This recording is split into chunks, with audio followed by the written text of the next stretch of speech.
पुणी थरे राज्य में कमिला सुना दर नुआ बजेट पर सुना दर में क्रमशः ह्रास देखा मिली जहाँकि उभय 22 कैरेट और 24 कैरेट शुद्ध सुनार मूल्य में क्रमशः रिहाती देखा मिली। तेज केते टंका कमिछि आपण किनिबाकु चाहुथिले केते टंका दे किनि पारिबे घरोई बजार रे रेट वर्तमान केते अछि निहाते बेरे संपूर्ण अपडेट जानिबा ता पूर्व वीडियो को लाइक करबा सहित आगु एई भली वीडियो देखियाकु चाहुथिले सब्सक्राइब करी बेल आइकन को दबाई रखिबे नुआ नुआ सुना और रूपा दर प्रथम एही चैनल ने पाई परिबे। आज भारत राजधानी दिल्ली सरफा बजार में 24 कैरेट शुद्ध सुनार मूल्य 10 ग्राम पिछा 48,980 टंका थिया बेले 22 कैरेट गोल्ड रो मूल्य 10 ग्राम पिछा 44,900 टंका रही। से भाव भारत प्रमुख सहर मुंबई में 24 कैरेट सुनार मूल्य 10 ग्राम पिछा 48,980 टंका थिया बेले 22 कैरेट गोल्ड रो मूल्य 10 ग्राम पिछा 44,900 टंका पहुंची। तेज दक्षिण भारत प्रमुख सहर चेन्नई में शुद्ध सुना 24 कैरेट रो मूल्य 10 ग्राम पिछा 49,240 टंका थिया बेले 22 कैरेट गोल्ड रो मूल्य 10 ग्राम पिछा 45,140 टंका देखा मिली। तेज एपटे राज्यर राजधानी भुवनेश्वर सुना दाम 10 ग्राम पिछा 24 कैरेट मूल्य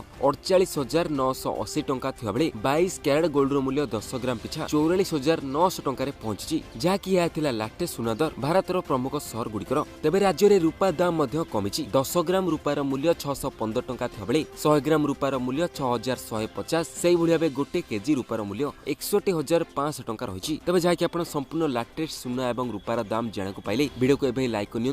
आगु नुआ नुआ वीडियो नुआ नुआ अपडेट जानू चाहते सब्सक्राइब करी बेल आइकन को दबाई